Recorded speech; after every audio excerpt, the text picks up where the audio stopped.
Hello guys, welcome to study फीलिया education.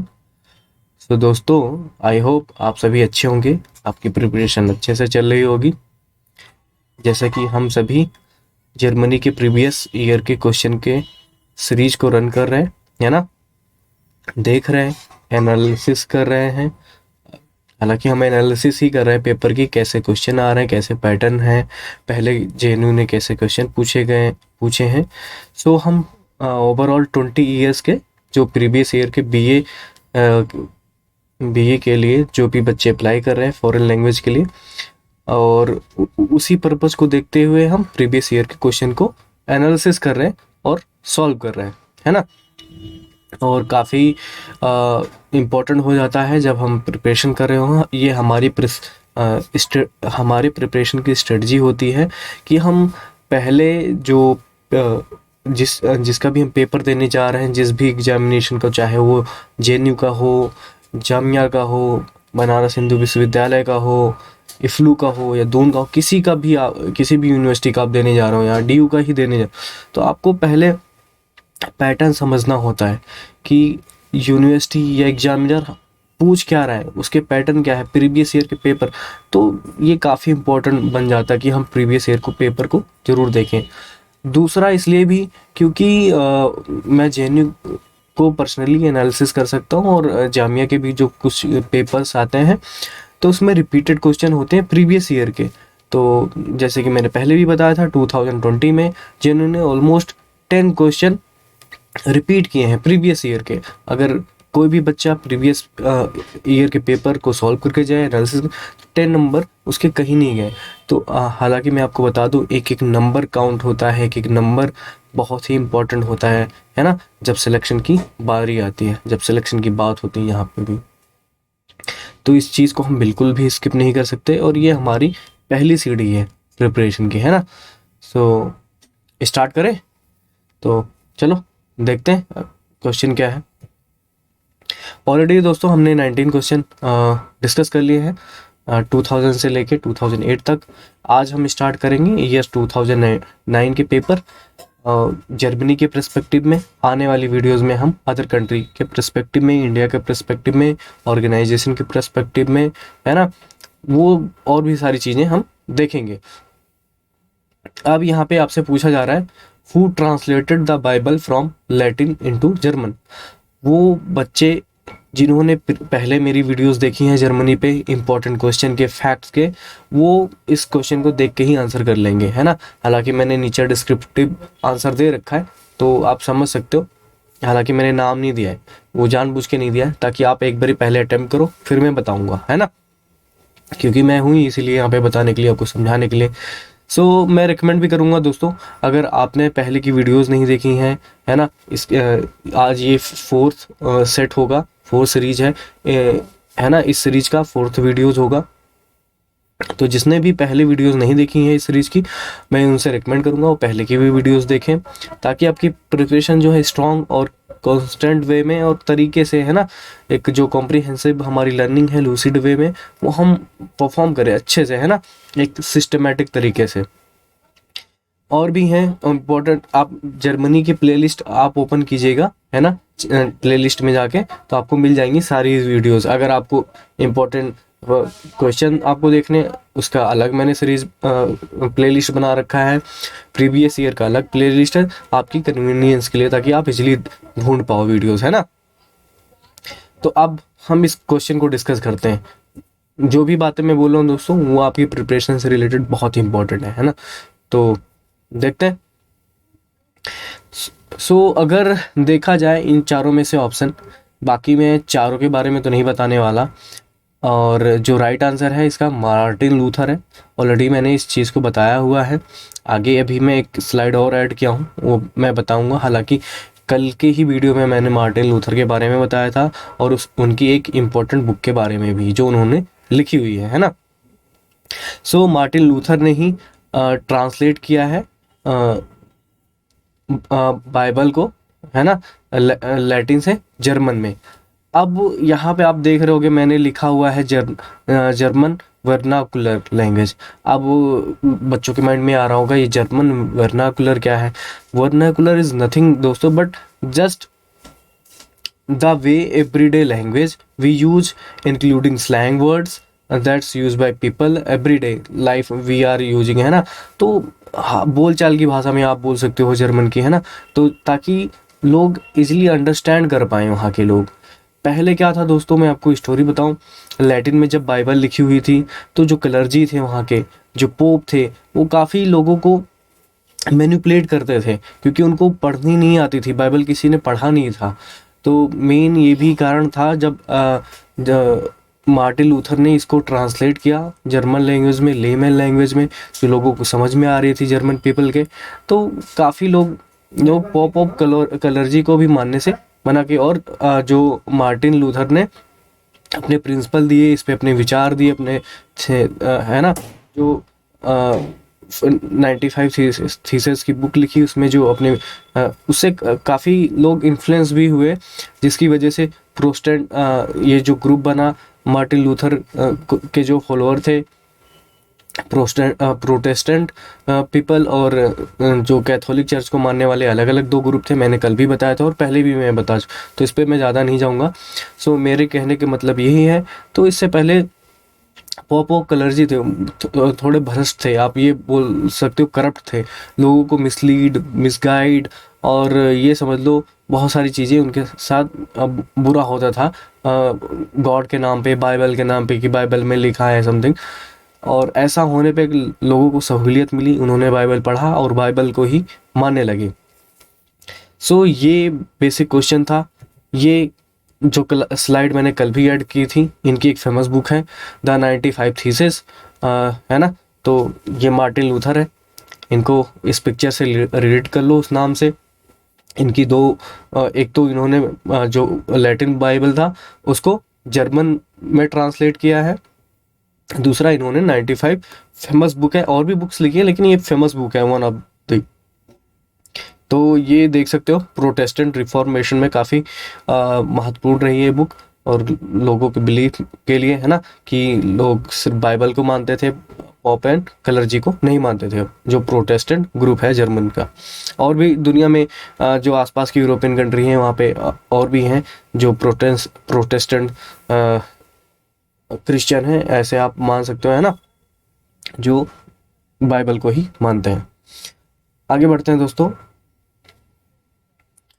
ये question number 21, ये आपसे पूछा जा रहा है कि who was the first chancellor of री यूनिफाइड जर्मनी। हालांकि ये भी क्वेश्चन मैं आपको पढ़ा चुका हूँ इम्पोर्टेंट क्वेश्चन के सीरीज में, फैक्ट एज ए फैक्ट भी। तो आप ये पैटर्न देखिए, ये कैसे क्वेश्चन रिपीट भी हो रहे हैं, है ना।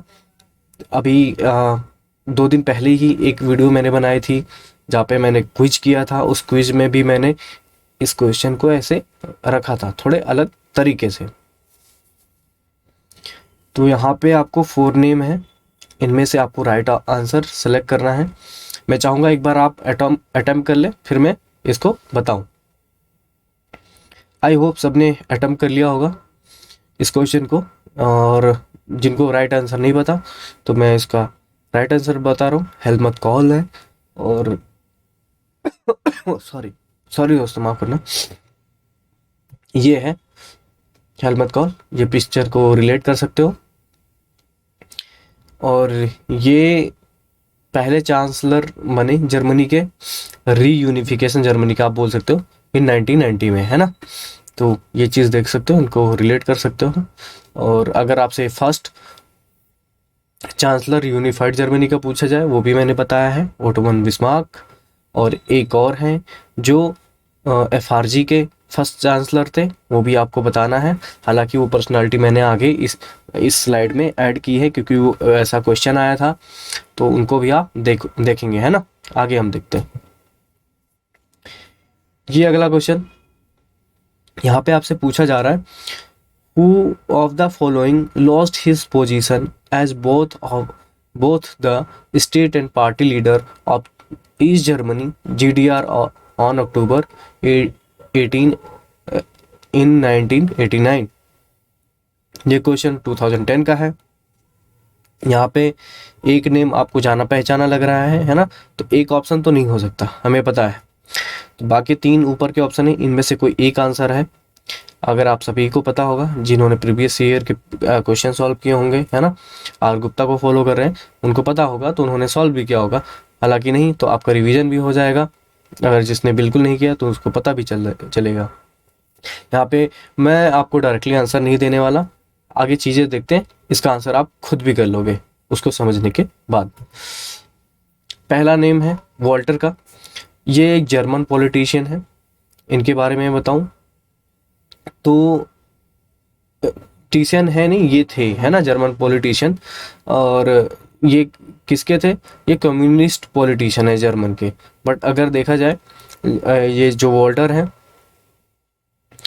इनका मेजर रोल रहा है वेमार एरा कम्युनिस्ट पार्टी में, है ना, जब जर्मनी, आपको पता होगा, एक अनऑफिशियल गवर्नमेंट थी वेमार रिपब्लिक, मैंने आपको बताया भी था। ये कब फॉर्म हुई थी, आपको इसका date and year comment section में अटेम्प्ट करना है, आपको बताना है ना।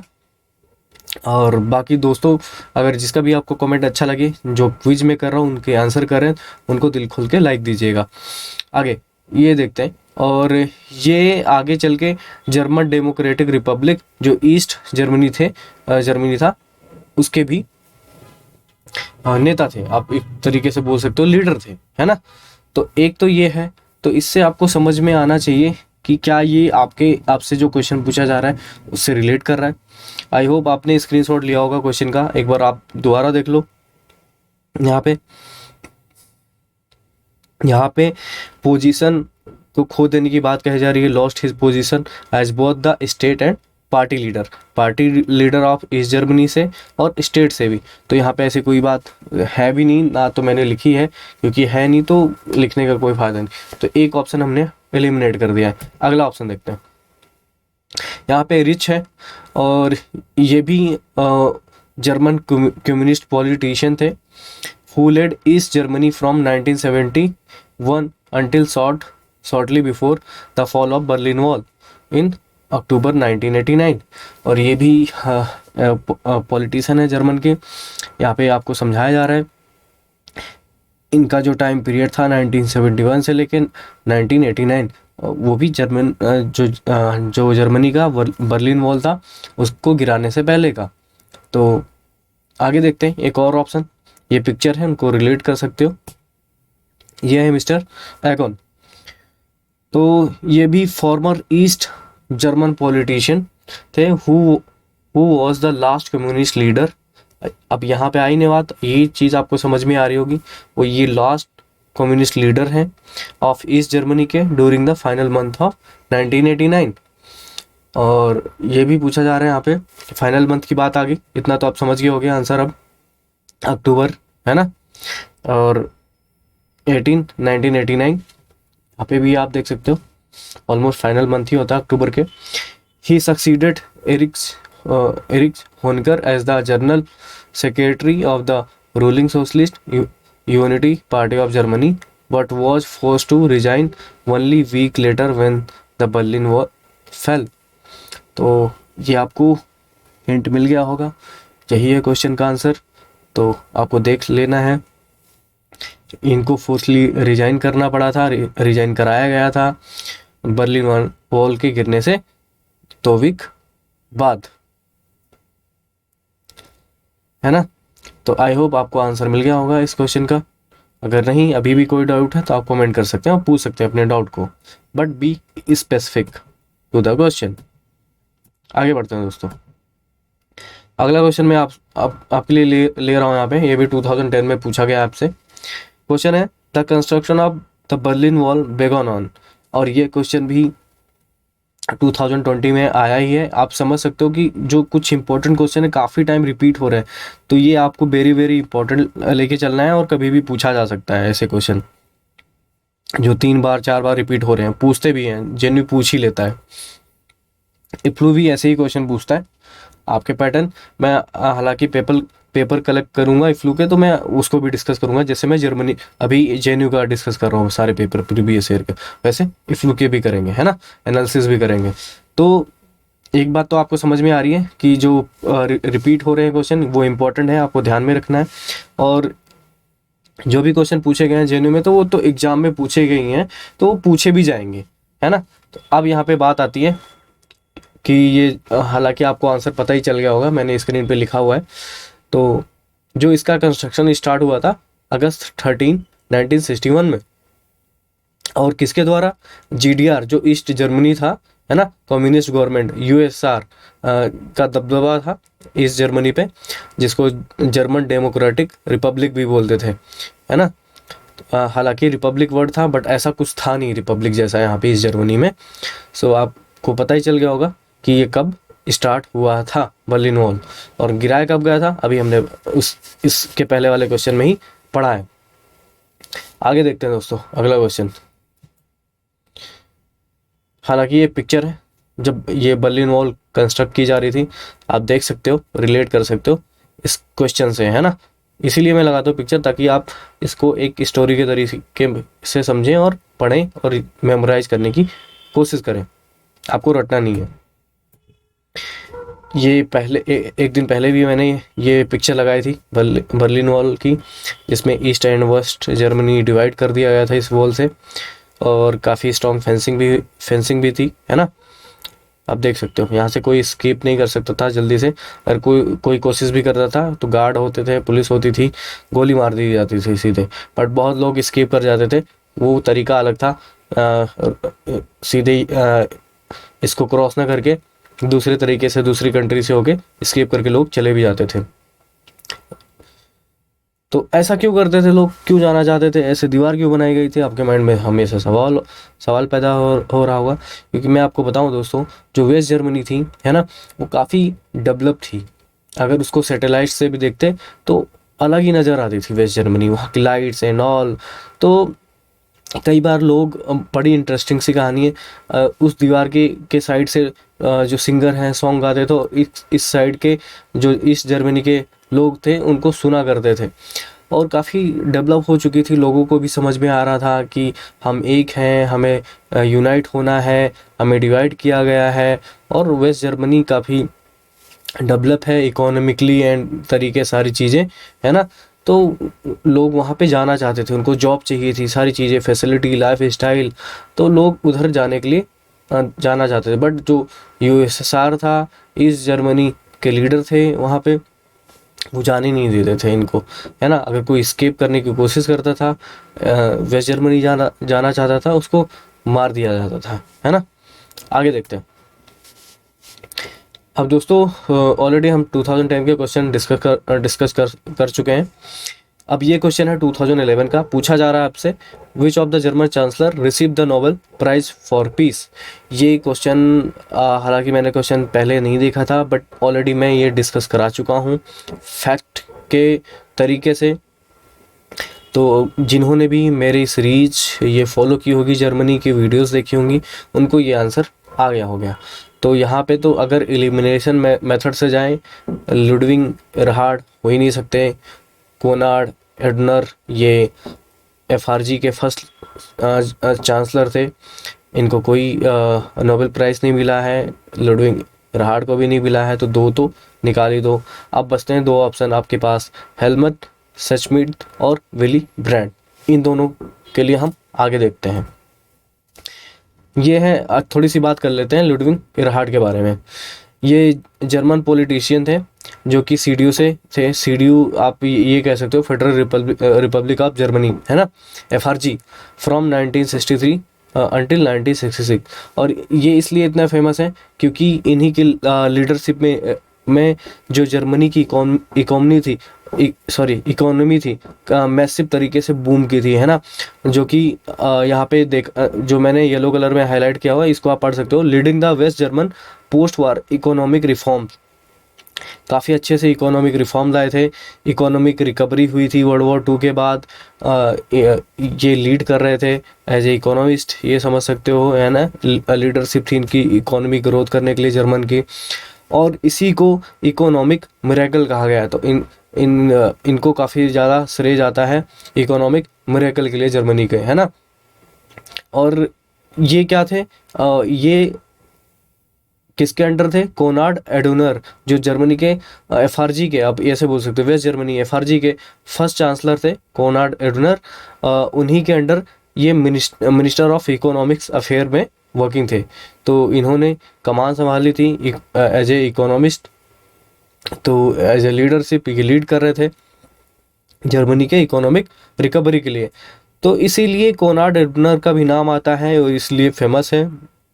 आपको मैंने अभी बताया कि ईस्ट जर्मनी के लोग वेस्ट जर्मनी क्यों जाना चाहते थे, यही सारी चीज़ें थी, लोग इसीलिए जाना चाहते थे क्योंकि इकोनॉमी जो है वहाँ पे बूम हो रही थी, वहाँ पे जॉब्स थे, लोगों के पास फ्रीडम थी, है ना, फ्रीडम ऑफ स्पीच थी। आपको बता दूं यूएसआर जितनी भी कंट्रीज़ थी वो फ्रीडम ऑफ स्पीच नहीं थी इनको।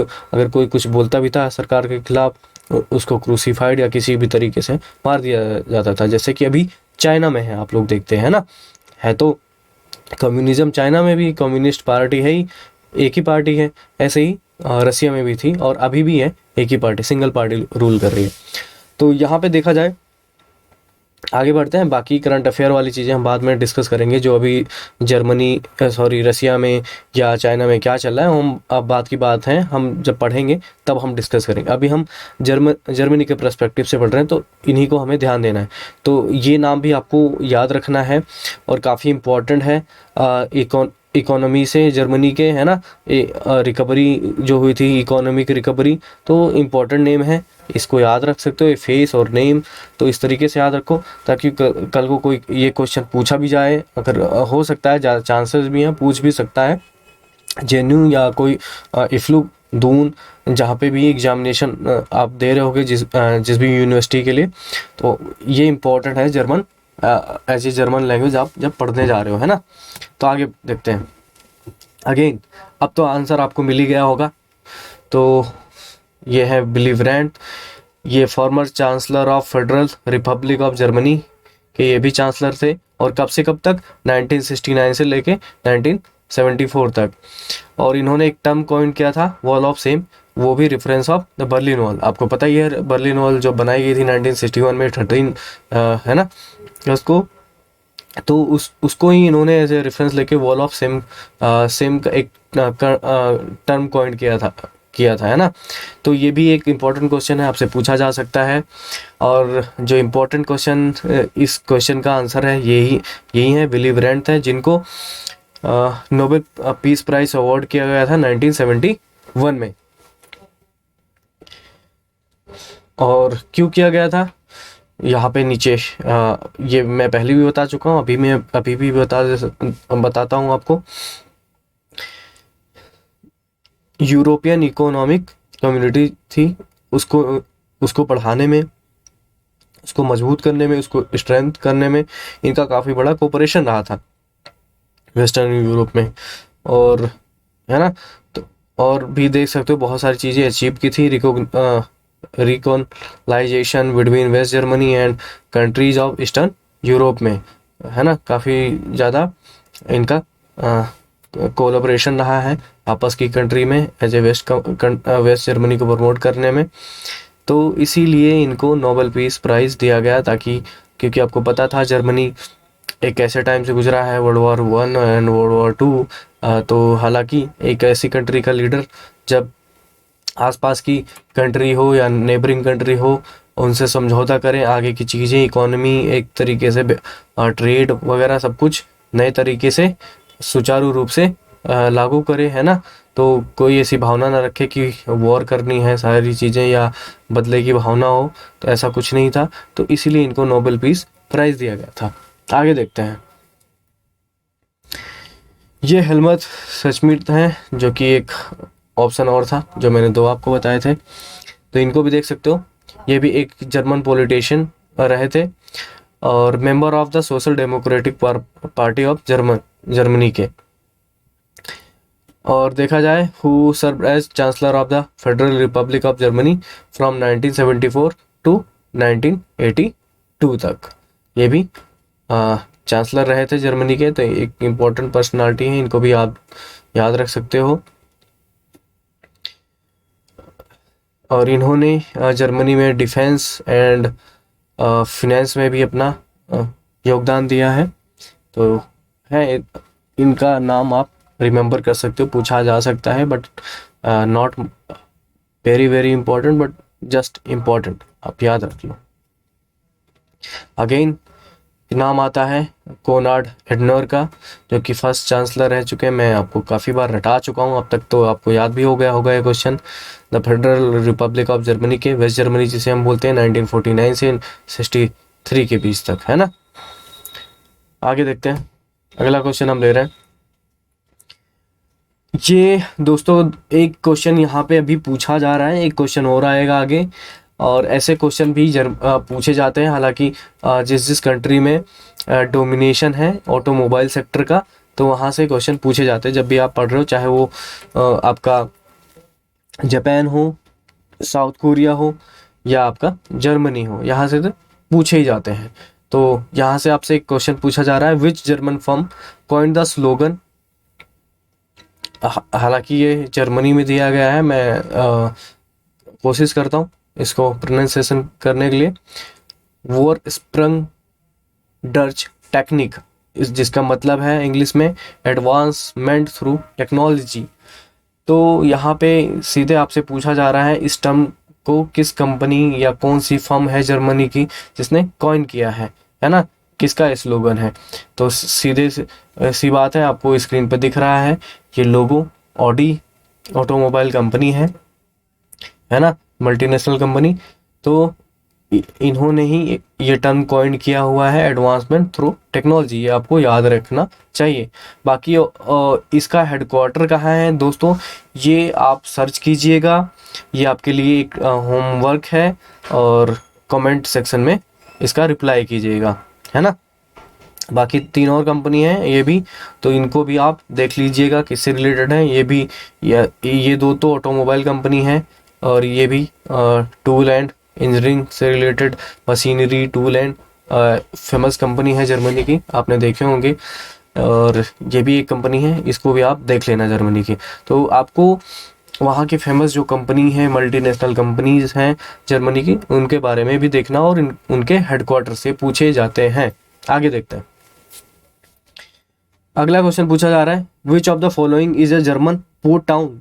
ये क्वेश्चन भी मैंने आपको क्वेश्चन करा चुका हूँ as a fact, as a important question के तरीके से, बट अब पूछा गया है 2012 में, तो हम इसको देख ही लेते हैं। तो इसका अगर आप सीधा सा आंसर चाहते हो तो मैं आपको बोलूँगा हैम्बर्ग। बाकी के भी और इसको अच्छे से समझने के लिए मैं यहाँ पे और चीज़ें अभी ना समझा के, मैं जवाब ना दे के आगे मैं आपको समझाता हूँ। ये है जर्मनी का मैप, और मैं आपको दिखा दूं हैम्बर्ग कहाँ है। पहले हम नेबरिंग कंट्री देखते हैं। नॉर्थ में है डेनमार्क, और ये जो डेनमार्क है कंट्री, यहीं पे ये जो एरिया है, ये जो स्टेट है, फेडरल स्टेट है जर्मनी का, यहीं पे लाई करता है हैम्बर्ग सिटी। ये जर्मनी का बिगेस्ट लार्जेस्ट पोर्ट सिटी है, जो नॉर्दर्न सी से जुड़ा हुआ है। यहाँ से काफ़ी सारे ये बिजी होता है ये रूट भी, क्योंकि इतना बड़ा पोर्ट है ना। तो ये देख सकते हो, इकोनॉमी ग्रोथ करती है, यहाँ से भी काफ़ी इम्पोर्टेंट है जर्मनी के लिए, इकोनॉमी के लिए, है ना। व्यापार, ट्रेड एंड सारी चीज़ें यहीं से होती हैं, हैम्बर्ग से। हालांकि और भी एक छोटे छोटे और भी पोर्ट हैं, बट ये मेजर पोर्ट है जर्मनी का हैम्बर्ग, ये आपको याद रखना है। तो जो नदर्न स्टेट है ना, तो यहीं पे लाया करता है, आपको मैप में याद रखना है। और इसके नॉर्थ में डेनमार्क है, और इधर वेस्ट में देख सकते हो, थोड़ा सा वेस्ट में अगर देखा जाए नॉर्थ सी है, और इधर बाल्टिक सी है। और ईस्ट में अगर जर्मनी के टर्म में देखा जाए तो पोलैंड है, चेक रिपब्लिक है, साउथ में देखा जाए ऑस्ट्रिया है एंड स्विट्जरलैंड। हालांकि मैं आपको बता दूं, ये जो लिechtenstein दिख रहा है, आप बड़े मैप में देखिएगा, ये बॉर्डर शेयर नहीं करता। फ्रांस बॉर्डर शेयर करता है, लग्जमबर्ग करता है, बेल्जियम करता है, और नीदरलैंड करता है ना। तो आपको ये पता चल गया होगा। और रेफरेंस में हैम्बर्ग सिटी को अगर मैं दिखाऊं बर्लिन के रेफरेंस में, तो आप यहाँ से रिलेट कर सकते हो। बाकी ये म्यूनिक शहर है साउथ में, साउथ ऑफ जर्मनी के, स्टुटगार्ट है यहाँ पे।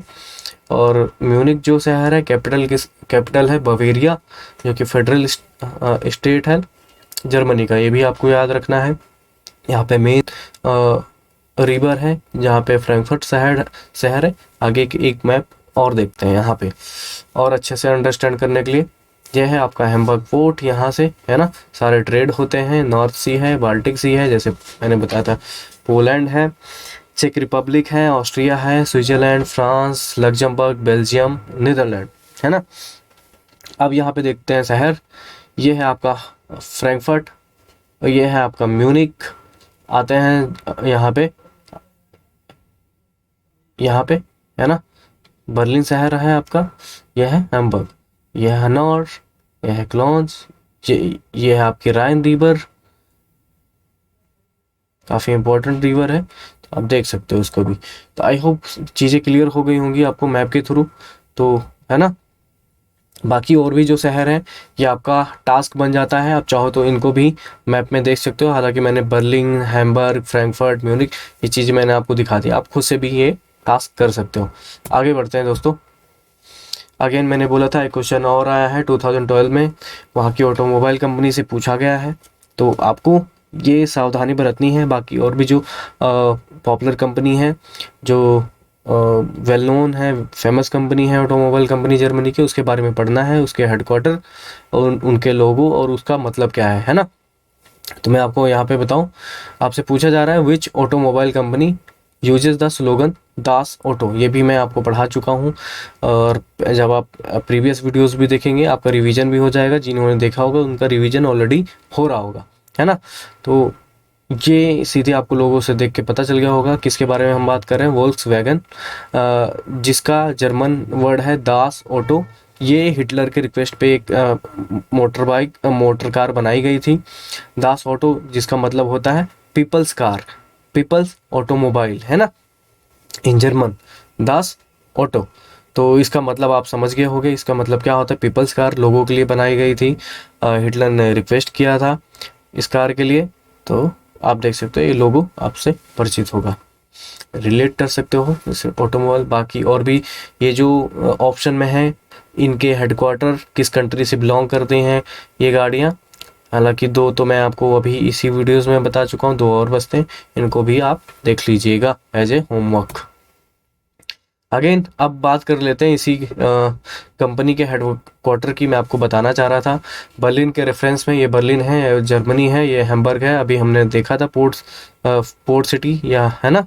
तो बर्लिन के रेफरेंस में देखें तो इसका हेडक्वार्टर जो है वोल्क्सवैगन का वोल्फ्सबर्ग में है, ये है शहर, है ना। तो ये है बॉन, ये है क्लोन्स। तो नीचे अगर आप जाओगे यहाँ पे मेन रिवर आएगा जहाँ पे फ्रैंकफर्ट शहर है, नीचे और साउथ में जाओगे तो वहाँ पे आपको म्यूनिक मिलेगा, बवेरिया का कैपिटल। तो आई होप ये दोस्तों आपको यहाँ पे समझ में आ गया होगा। आई होप दोस्तों और कि आपको ये वीडियोस पसंद आ रही होंगी, और जो भी मैं आपसे क्विज कर रहा हूँ, जो भी मैं आपसे क्वेश्चन पूछ रहा हूँ, मैं एक्सपेक्ट करूँगा कि आप कमेंट में अपना आंसर लिखेंगे। अगर नहीं पता है दोस्तों, कोई घबराने की बात नहीं है, मैं पढ़ाऊँगा, ऑलरेडी मैं पढ़ा रहा हूँ और पढ़ा भी चुका हूँ वो चीज़ें जो मैंने पूछी हैं आपसे। बट मैं इसलिए पूछ रहा हूँ दोबारा कि आप उसको सर्च करो, अगर नहीं पता है पढ़ो, तो आपका रिवीजन हो और आपकी प्रिपरेशन बिल्कुल स्ट्रांग रहे। और जब भी कभी ये क्वेश्चन आपके सामने आए, आप बिल्कुल क्लियरली आप टिक कर पाओ, आपको कोई कन्फ्यूजन, कोई डाउट ना रहे कि नहीं। और कई बार क्या होता है, हम चीज़ें पढ़ लेते हैं, हम सही से रिकॉल नहीं कर पाते, बट हमें लगता है कि जब क्वेश्चन पेपर आता है हमारे सामने और क्वेश्चन होता है हमारे सामने, वो क्वेश्चन आ भी रहा होता है, बट हम वहाँ पे डाउट में फंस जाते हैं कि ये ऑप्शन था या ये ऑप्शन, क्योंकि हमें वहाँ पे क्लियर नहीं हो रहा होता है। ऐसा क्यों होता है? क्योंकि हम रिविज़न नहीं करते।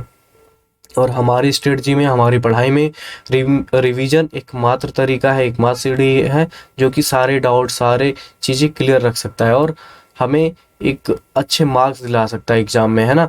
हम अब मेमोराइज कर सकते हैं चीज़ें हैं और ज़्यादा टाइम तक हम उसको रिट्राइव कर सकते हैं अपने ब्रेन से जब भी हमारे सामने क्वेश्चन दिखेगा। तो आज के लेक्चर में बस इतना ही, और वीडियो देखने के लिए मैं आप सभी को धन्यवाद बोलना चाहूँगा। और अगर आपको वीडियोस पसंद आ रही हो तो वीडियो को लाइक करें, शेयर कर अपने दोस्तों के साथ, फ्रेंड के साथ जो पढ़ रहे हैं, है ना, जो इंटरेस्टेड हैं, जो बाकी यूनिवर्सिटीज़ में पढ़ने के लिए अप्लाई करना चाह रहे हैं, है ना, चाहे वो जेएनयू का हो, इफ्लू का हो या दून यूनिवर्सिटी का, तो उनको काफ़ी हेल्पफुल करेगी एग्जामिनेशन को क्रैक करने में, है ना, और फंडामेंटली इसको लर्न करने में। तो आज के लिए बस दोस्तों इतना ही। मैं पुनीत तिवारी, अलविदा आप सभी को। गुड नाइट दोस्तों।